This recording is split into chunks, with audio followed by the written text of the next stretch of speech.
नमस्कार मित्रांनो, श्री स्वामी समर्थ करुणासागर यूट्यूब चॅनेलमध्ये तुम्हा सर्वांचे हार्दिक स्वागत आहे। 21 जून 2024 वटपौर्णिमा। हा व्रत केल्यामुळे अखंड सौभाग्य, आनंद आणि सुखांची प्राप्ती होते। पौराणिक मान्यतेनुसार या दिवशी सौभाग्यवती स्त्रिया नवऱ्याच्या दीर्घ आयुष्यासाठी आणि आरोग्यदायी जीवनासाठी, त्याचबरोबर समृद्धीसाठी वटवृक्षाची पूजा करतात। त्याचबरोबर व्रतकथा ऐकून पूजा अर्चना करतात। हे व्रत केल्यामुळे सौभाग्यवती स्त्रियांच्या सर्व मनोकामना पूर्ण होतात। प्रिय मित्रांनो, वटवृक्षाच्या लटकणाऱ्या फांद्या सावित्री देवीचे रूप मानले जाते। सावित्री देवीच्या कृपेनेच सौभाग्यवती स्त्रियांच्या पतीला दीर्घायुष्य आणि त्यांना वेगवेगळ्या कामांमध्ये यश मिळत असते। मूल बाळ, समृद्धी, आनंद, सर्व प्रकारचे सुख अशा सौभाग्यवती स्त्रीच्या कुटुंबाला मिळत असतात। तर मित्रांनो, आज मी तुम्हाला वटपौर्णिमेची संपूर्ण व्रतकथा सांगणार आहे, जी कथा तुम्ही सर्वांनी पूर्ण मनोभावे, आदराने आणि भक्तिभावाने ऐकावी। वटसावित्रीच्या दिवशी निर्जला उपवास करणाऱ्या, नवऱ्याच्या दीर्घायुची कामना करणाऱ्या सर्व माता भगिनींना माझा सादर प्रणाम आहे। प्राचीन काळामध्ये भद्र देशात अश्वपती नावाचा राजा राज्य करत होता। अनेक वर्षे पूजा अर्चना केल्यानंतर त्यांना एक मुलगी झाली।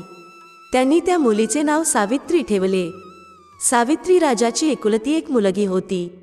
सावित्री मोठी झाल्यानंतर अत्यंत तेजस्वी आणि सुंदर बनली, परंतु सावित्रीच्या लग्नासाठी तिच्या वडिलांना योग्य वर सापडत नव्हता। या गोष्टीबद्दल दुःखी होऊन राजाने सावित्रीला स्वतःवर निवडण्यास सांगितले। आता एके दिवशी तपोवनामध्ये भटकत असताना सावित्रीची भेट सालव देशाचा राजा धुमसेनचा मुलगा सत्यवान याच्याशी झाली। प्रिय भक्तांनो, राजा धुमसेन त्यांचा पुत्र सत्यवान याच्यासोबत वनामध्येच राहायचे, कारण त्यांचे राज्य शत्रूंनी हिरावून घेतले होते। ते दोघेही त्या निर्जन वनामध्ये गरिबासारखे जीवन जगत होते। जेव्हा सावित्रीने सत्यवानला पाहिले, तेव्हा तिने त्याला पतीच्या रूपामध्ये वर्णित केले। जेव्हा नारद मुनींना याबाबत समजले, तेव्हा ते सावित्रीचे वडील राजा अश्वपती यांच्या जवळ गेले आणि म्हणाले, हे राजन, हे तुम्ही काय करत आहात? आम्ही मान्य करतो की सत्यवान सद्गुणी आहेत, नीतिवान आहेत, बलवान आहेत, परंतु त्यांचे आयुष्य खूप लहान आहे। सत्यवान हे अल्पायू आहेत, फक्त 1 वर्षानंतर त्यांचा मृत्यू होणार आहे। नारद मुनी सावित्रीला इशारा करत म्हणाले, पोरी, तू ज्या राजपुत्राला तुझ्या नवऱ्याच्या रूपात निवडली आहेस, तो खरंच खूप छान आहे, परंतु सत्यवान हा अल्पायू आहे, त्यामुळे तू तुझ्या निर्णयाबद्दल पुन्हा एकदा विचार करावा, असे माझे मत आहे। परंतु सावित्री तिच्या निर्णयावर ठाम राहिली। ती म्हणाली, नाही, मी लग्न करेन तर ते फक्त सत्यवान सोबतच। अखेर सावित्रीचा विवाह सत्यवान सोबत झाला।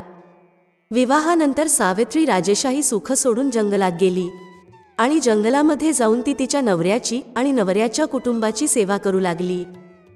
सावित्री तिच्या सासू सासऱ्यांची सेवा खूपच मनापासून करायची, परंतु हळूहळू सत्यवानाच्या मृत्यूची वेळ जवळ येत होती आणि याच चिंतेमध्ये सावित्री अधीर होऊ लागली होती। सावित्रीने तिच्या पतीच्या दीर्घायुष्यासाठी प्रार्थना करण्यास, पूजा करण्यास प्रारंभ केला। त्याचबरोबर नारद मुनींनी सांगितलेल्या निश्चित तारखेला सावित्रीने पितरांचे पूजन सुद्धा केले। ज्या दिवशी सत्यवानचा मृत्यू होणार होता, त्याच दिवशी सत्यवान लाकडे तोडण्यासाठी जंगलात गेला। सावित्री सुद्धा त्याच्या मागे मागे जंगलाच्या दिशेने निघाली। जंगलामध्ये गेल्यानंतर सत्यवानच्या पोटामध्ये दुखू लागले आणि तो बेशुद्ध होऊन जमिनीवर पडला। सावित्रीने सत्यवानचे डोके तिच्या मांडीवर ठेवले। इतक्यातच तिथे यमराज प्रकट झाले। सावित्रीने पूर्ण आत्मविश्वासाने यमराज यांना सत्यवानचे प्राण न घेऊन जाण्याची विनंती केली, परंतु यमराजाने सावित्रीचं काहीच ऐकले नाही। परंतु सावित्री सुद्धा तिच्या बोलण्यावर ठाम राहिली आणि ती यमराजांच्या मागे मागे विनंती करत चालू लागली। यमराजाने सावित्रीला समजावण्याचे खूप प्रयत्न केले की हे विधीचे विधान आहे, परंतु सावित्रीने त्यांचे काहीच ऐकले नाही। शेवटी सावित्रीची निष्ठा पाहून यमराज म्हणाले, हे देवी, तू धन्य आहेस। मी सत्यवानाचे प्राण तर परत करू शकत नाही, तू माझ्याकडून दुसरा कोणताही वरदान माग। हे ऐकल्यानंतर सावित्री यमराजांना म्हणाली, माझे सासू सासरे वनवासी आणि आंधळे आहेत, त्यांना तुम्ही दिव्य ज्योती प्रदान करा, त्यांना त्यांच्या डोळ्यांनी सर्व काही पाहू द्या. यमराजांनी सावित्रीला वरदान दिले व त्यानंतर त्यांनी तिला परत जाण्यास सांगितले. परंतु पतिव्रता सावित्री यमराजाच्या मागे मागे चालत राहिली. यमराज पुन्हा सावित्रीला परत जाण्यास म्हणाले, परंतु सावित्री म्हणाली, हे परमेश्वरा, मला माझ्या नवऱ्याच्या मागे मागे चालण्यात काहीच हरकत नाही. हे ऐकल्यानंतर यमदेवांनी सावित्रीला आणखी एक वर मागण्यास सांगितले. तेव्हा सावित्रीने तिच्या सासऱ्याचे राज्य परत मागितले. सावित्रीने पुन्हा वर मागितला, माझ्या सासऱ्याचे हरवलेले राज्य त्यांना परत मिळावे. यमराज तथास्तु म्हणाले व तिला परत जाण्यास म्हणाले. परंतु सावित्री तिच्या बोलण्यावर ठाम राहिली, ती परत गेली नाही. सावित्रीची पतीप्रती भक्ती पाहून यमराज विरघळले. त्यांना सावित्रीवर खूपच दया आली आणि त्यांनी सावित्रीला आणखी एक वर मागण्यास सांगितले. तेव्हा सावित्रीने वर मागितले, मला सत्यवानच्या 100 पुत्रांची आई व्हायचं आहे. कृपया तुम्ही मला हे वरदान द्या. सावित्रीचे हे शेवटचे वर तथास्तु म्हणत यमराज यांनी सत्यवानच्या आत्म्याला त्यांच्याजवळून मुक्त केले व त्यानंतर ते अदृश्य झाले. जिथे सत्यवानचे शरीर पडलेले होते तिथे येऊन सावित्रीने पाहिले की सत्यवानच्या मृत शरीरामध्ये पुन्हा आत्मा आला आहे आणि काहीच वेळात सत्यवान शुद्धीत आला. इकडे सत्यवानच्या आई वडिलांचे डोळे सुद्धा बरे झाले होते आणि त्यांना त्यांचे राज्य सुद्धा मिळाले. सत्यवान जिवंत झाल्यानंतर दोघेही आनंदाने त्यांच्या राज्यात परतले. अशा प्रकारे सावित्री आणि सत्यवान दोघेही दीर्घकाळापर्यंत राजेशाही सुख भोगत राहिले. बोला उमापती भगवान भोलेनाथांचा विजय असो. जय हो माता पार्वती. प्रिय भक्तांनो, ही व्रतकथा तेव्हापर्यंत पूर्ण होत नाही जेव्हापर्यंत अमर सुहाग, गाय माता, श्री गणेश आणि तपशी लपशी या पंचकथांचा श्रवण केल्या जात नाहीत. तर चला आता आपण ऐकूया अमर सुहागाची कथा. ही कथा ऐकल्यामुळे अखंड सौभाग्याची प्राप्ती होते आणि व्रत पूर्ण झाले असे मानले जाते. चंपापुरी नगरामध्ये एक ब्राह्मण आणि ब्राह्मणी राहत होते. त्यांना 5 मुली होत्या. 5ही मुली विधिविधानाने देवाधिदेव महादेव आणि माता पार्वतीचे यथायोग्य पूजन करून अमर विवाहाची कथा ऐकायच्या. पूजेच्या वेळी 4 मुली दिवा लावायच्या. तेव्हा तो दिवा पूजा पूर्ण होईपर्यंत जळत राहायचा. परंतु 5व्या मुलीचा दिवा कथा पूर्ण होण्याआधीच संपायचा आणि हा सर्व प्रकार पाहून 5व्या मुलीला काळजी सतावू लागली. सर्व बहिणींचा दिवा जळत असतो, परंतु माझा दिवा का विझतो? एके दिवशी 5व्या मुलीने घरी जाऊन आईला सर्व प्रकार सांगितला. तेव्हा आई म्हणाली, मुली, यामध्ये काळजी करण्याची काहीच गोष्ट नाही. उद्यापासून तू दिव्यामध्ये जास्त प्रमाणात तूप टाक. मुलगी तसेच करू लागली. काही दिवसानंतर ब्राह्मणाने 5ही मुलींचे लग्न केले. 4ही मुलींच्या घरामध्ये अन्नधान्याचे भांडार भरलेले होते. परंतु 5व्या मुलीची आर्थिक स्थिती कमजोर होती. ती गरीब होती.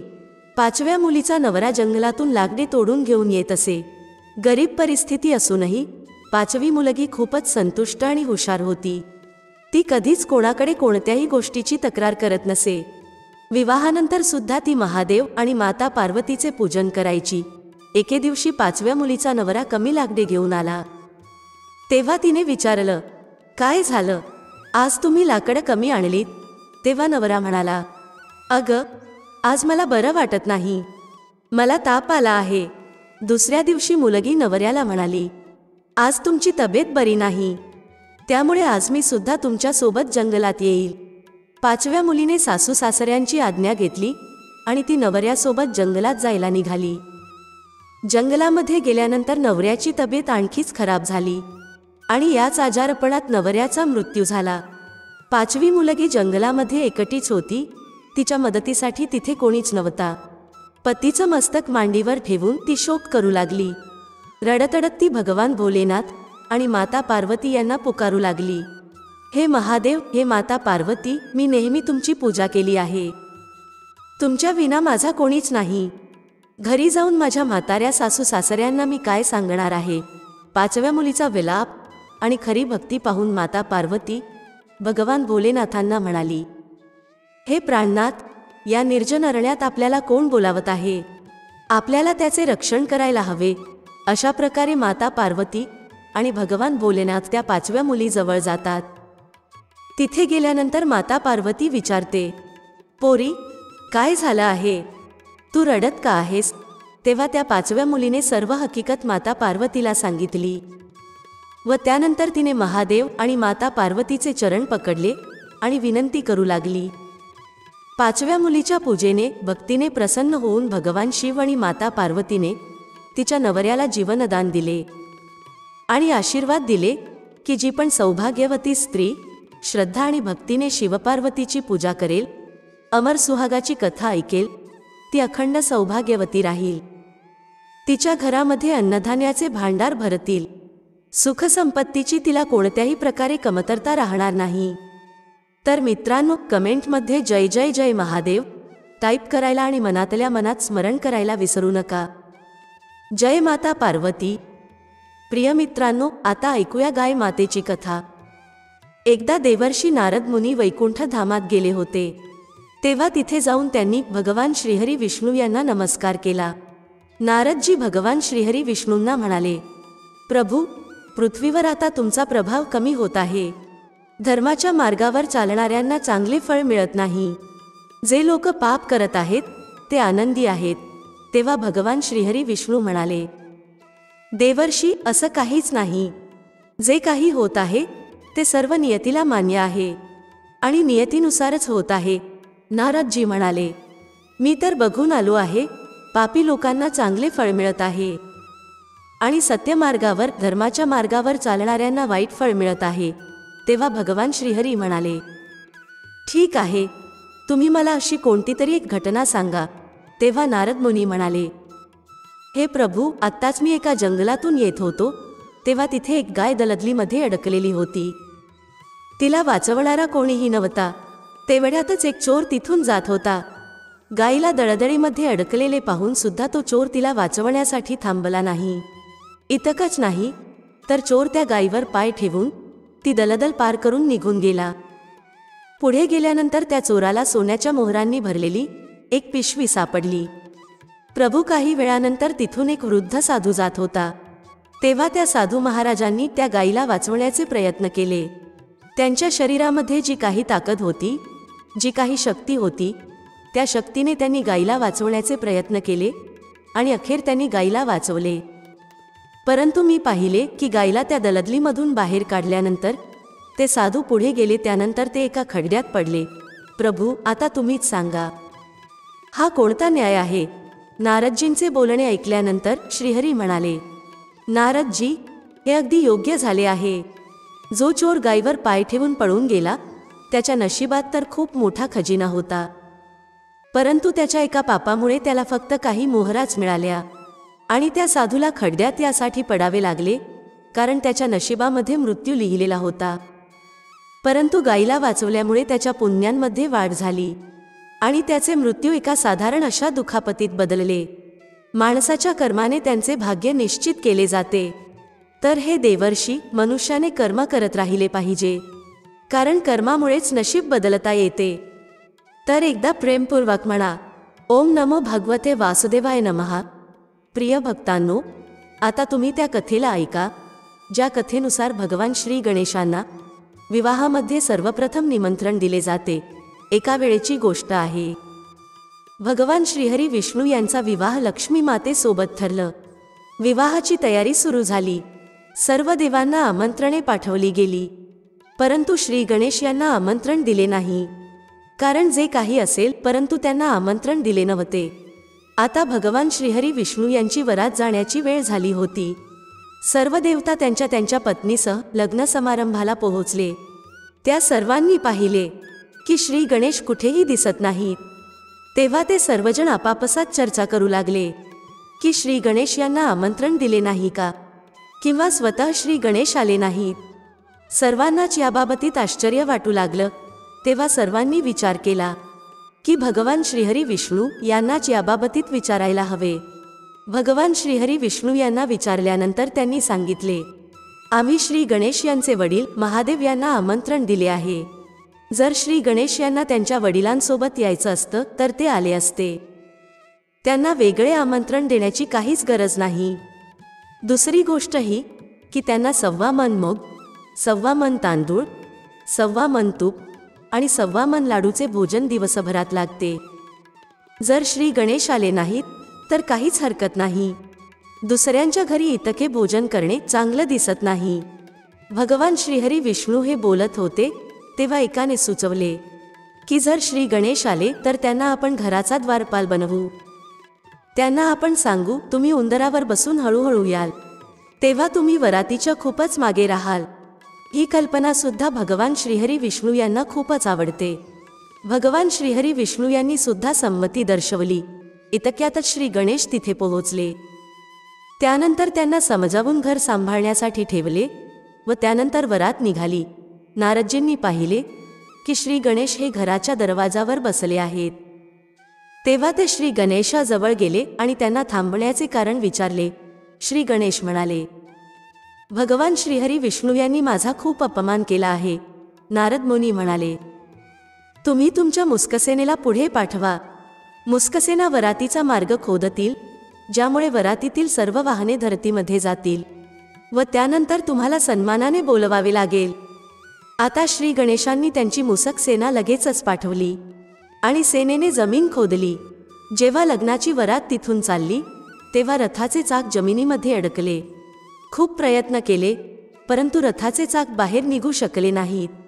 सर्वांनी ज्यांचा त्यांचा उपाय केला परंतु त्याचा काहीच उपयोग झाला नाही.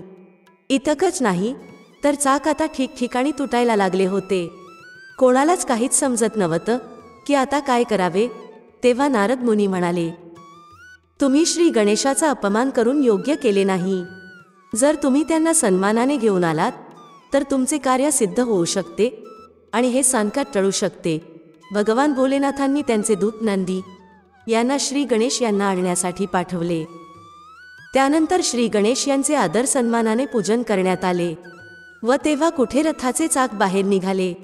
आता रथाचे चाक बाहेर तर निघाले होते परंतु ते तुटलेले होते आणि मग त्यांना दुरुस्त कोण करणार. तेव्हा सर्वांनी पाहिले की शेजारच्याच शेतामध्ये एक सुतार काम करत होता. त्याला बोलवण्यात आले. सुताराने त्याच्या कार्याला आरंभ करण्यापूर्वी श्री गणेशाय नमः असं मनातल्या मनात म्हणून श्री गणेशाची त्याने आराधना केली आणि काही वेळातच सुताराने रथाचे सर्व चाक दुरुस्त केले. त्यानंतर तो सुतार म्हणू लागला, हे देवतांनो, तुम्ही सर्वप्रथम गणेशाची पूजा केली नसेल आणि म्हणूनच तुमच्यावर हे संकट आले असेल. मी तर मूर्ख आणि अडाणी आहे, परंतु तरीसुद्धा आम्ही सर्वप्रथम गणेशाला वंदन करतो, त्यांची पूजा करतो, त्यांचे ध्यान करतो. तुम्ही तर देवता आहात, तरीसुद्धा तुम्ही श्री गणेशाला कसे विसरलात. आता तुम्ही सर्वजण जय श्री गणेश बोलून पुढे जावा. तुमचे सर्व कार्य अगदी सफल होतील आणि तुमच्यावर कोणत्याही प्रकारे संकट येणार नाही. त्यानंतर जय श्री गणेश बोलून लग्नाची वरात तिथून पुढे निघाली आणि भगवान श्रीहरी विष्णू यांचा माता लक्ष्मीसोबत विवाह संपन्न झाला. सर्वजण सुखरूप घरी परत आले. हे श्री गणेश, तुम्ही भगवान श्रीहरी विष्णू यांचे कार्य ज्या प्रकारे सफल केले त्याच प्रकारे सर्वांचे कार्य सफल होऊ द्या. बोला जय जय जय श्री गणेश. एके दिवशी भगवान श्री गणेशांनी पृथ्वीवरील मनुष्यांची परीक्षा घेण्याचा विचार केला. ते वेषांतर करून पृथ्वीवर आले आणि भ्रमण करू लागले. त्यांनी एका बालकाचे रूप धारण केले होते. त्यांनी एका हातामध्ये एका चमच्यामध्ये दूध घेतले आणि दुसऱ्या हातामध्ये एक चिमूटभर तांदूळ घेतले.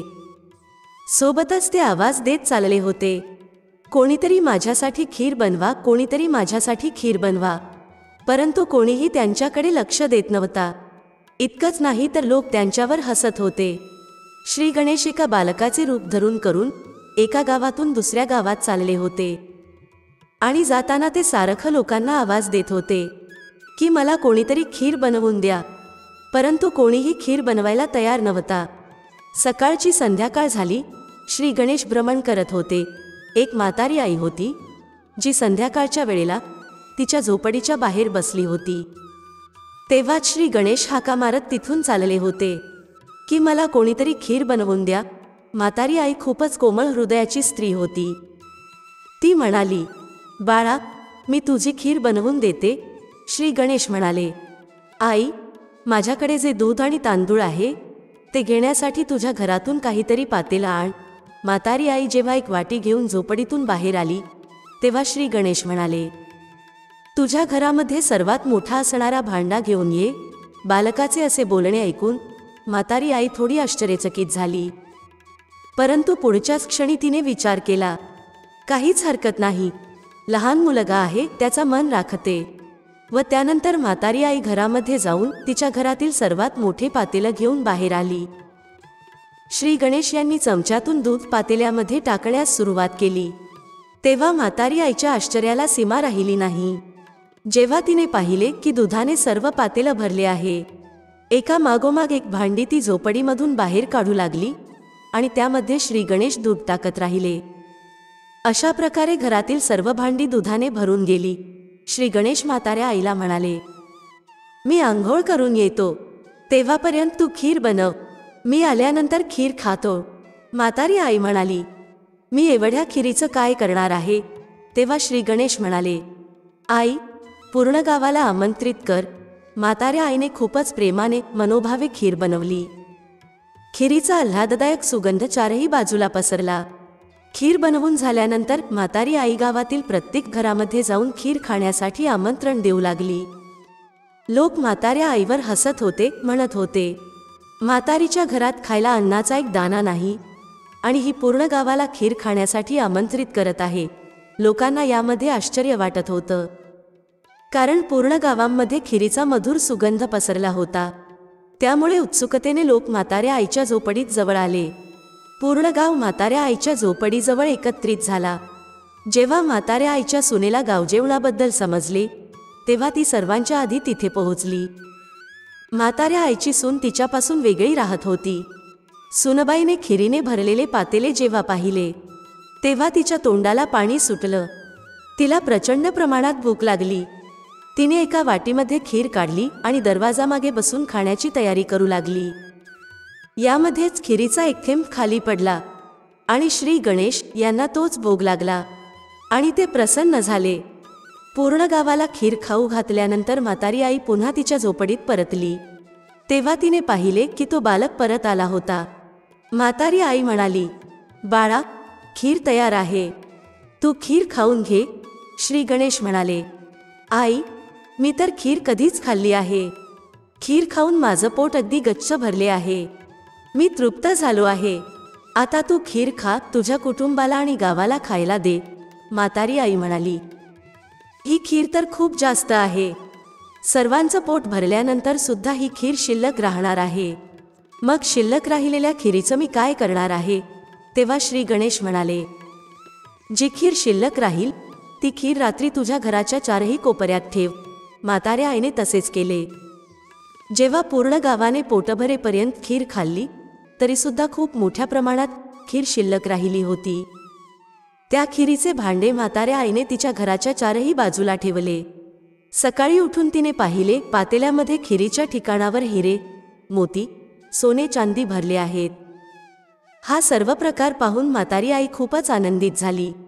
अशा प्रकारे तिची सर्व गरिबी संपून गेली आणि ती आरामाने राहू लागली.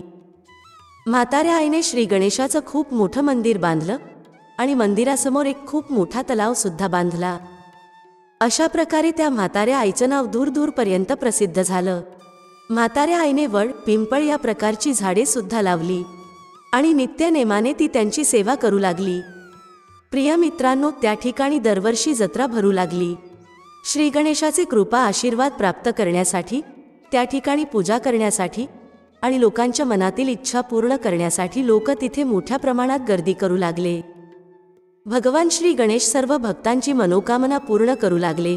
प्रिय मित्रांनो, या शुभ कथेच्या माध्यमातून मी आज तुम्हाला हीच शुभकामना देत आहे की ज्या प्रकारे भगवान श्री गणेशांनी म्हाताऱ्या आईवर कृपा केली आहे, तशीच कृपा श्री गणेशांनी आपल्या सर्वांवर करावी. बोला गणपती बाप्पा मोरया, मंगलमूर्ती मोरया.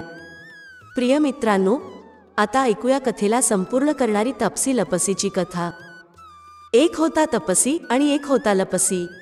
तपसी तर देवाची तपश्चर्या करायचा आणि लपसी सव्वा शेराची लापशी बनवून त्याचा भोग लावून प्रसाद ग्रहण करायचा. एके दिवशी दोघेही कोणत्या तरी गोष्टीवरून भांडू लागले. तेव्हा नारदजी तिथून चालले होते. दोघांनाही भांडत असताना पाहून त्यांना विचारले, तुम्ही का भांडत आहात? तपसीने स्वतः मोठे असण्याचे कारण सांगितले आणि लपसीने त्याचे कारण सांगितले. नारदजी म्हणाले, तुमचा न्याय मी करेल. दुसऱ्या दिवशी तपसी आणि लपसी आंघोळ करून त्यांची रोजची भक्ती करण्यासाठी आले. तेव्हा नारद मुनींनी हळूच 1.25 कोटी किमतीची एक अंगठी दोघांच्या समोर ठेवली. तपसीचे लक्ष जेव्हा त्या अंगठीकडे गेलं तेव्हा त्याने गुपचूप ती अंगठी त्याच्याजवळ ठेवली. लपसीचे लक्ष अंगठीवर गेले, परंतु त्याने दुर्लक्ष केले. देवाला भोग चढवून तो लापसी खाऊ लागला. त्यानंतर नारदजी त्या दोघांच्या समोर आले. तेव्हा दोघांनीही विचारले, आम्हा दोघांमध्ये मोठा कोण आहे? तेव्हा नारद मुनी तपसीला उभे राहण्यास म्हणतात. जेव्हा तो उभा राहतो तेव्हा त्याच्या जवळील अंगठी खाली पडते. नारदजी तपसीला म्हणाले, तपश्चर्या करूनही तुझी चोरी करण्याची सवय सुटली नाही आणि म्हणूनच लपसी मोठा आहे आणि म्हणूनच तुला तुझ्या तपश्चर्येचे कोणतेही प्रतिफळ मिळणार नाही. तपसी लाजिरवाणा होऊन माफी मागू लागला. त्याने नारदजींना विचारले, मग मला माझ्या तपश्चर्येचे फळ कसे मिळेल? नारदजी म्हणाले, जर कोणी गायीसाठी आणि कुत्र्यासाठी भाकरी बनवली नाही तर त्याचा फळ तुला मिळेल. जर कोणी ब्राह्मणाला अन्नदान न करून दक्षिणा दिली नाही तर फळ तुला मिळेल. जर कोणी साडीसोबत ब्लाऊज आणि पैसे दिले नाहीत तर फळ तुला मिळेल. जर कोणीही दिव्यासोबत दिवा लावला तर फळ तुला मिळेल. जर कोणीही पूर्ण वर्तकथा ऐकली आणि परंतु तुझी कथा ऐकली नाही तर फळ तुला मिळेल. त्या दिवसापासून प्रत्येक कथेसोबत तपशीलपसीची कथासुद्धा ऐकली आणि म्हटली जाते, हे परमेश्वरा, तुम्ही तुमच्या सर्व भक्तांचे कल्याण करा. त्यांच्यावर तुमची कृपादृष्टी, कृपा, आशीर्वाद सदा सर्वदा टिकवून ठेवा. तुम्ही कथा पूर्ण ऐकली असेल तर कमेंटमध्ये नक्की सांगा. आशा आहे तुम्हाला कथा आवडली असेल. व्हिडिओ आवडला असेल तर लाईक करायला विसरू नका. भेटूया पुढच्या अशाच एका माहितीपूर्वक व्हिडिओमध्ये एका नवीन चर्चेसह. तुम्हा सर्वांचे मनःपूर्वक आभार. श्री स्वामी समर्थ. जय श्री राम, जय श्री हनुमान, जय श्री कृष्ण, जय माता लक्ष्मी.